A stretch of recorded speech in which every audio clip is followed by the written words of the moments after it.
નમસ્કાર, હું જિલ્લા સંઘના કર્મચારી અમરેલી નવું માર્કેટ યાર્ડ રમેશભાઈ વિકાવા ચાવડા. આપણે એક નાનો અમથો ડેમો કર્યો હતો ઘઉં માટે. તેમાં ઇકો ડીએપી એનું આપણે ડેમો કરેલો હતો. એમાં તે ઘઉંની શું છે આ ડેમો કરેલો. એમાં ઇકો ડીએપી નાખેલું છે અને આ છે નાખ્યા વગરનું.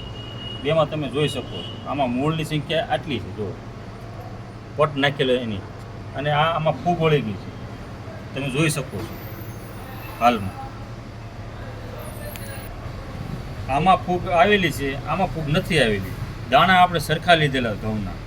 આમાં 90% ઉગી ગયું છે, આમાં 75-70% ઉગી ગયું. આમાં ફૂગમાં દેખાય છે, આમાં ફૂગ નથી આવેલી, એ તમે નજરે જોઈ શકો છો. આમાં છોડ આડા પડી ગયેલા જેમાં પટ નથી આપેલો. આમાં પટ આપેલો છે, બધા છોડો વ્યવસ્થિત ઉગેલા છે.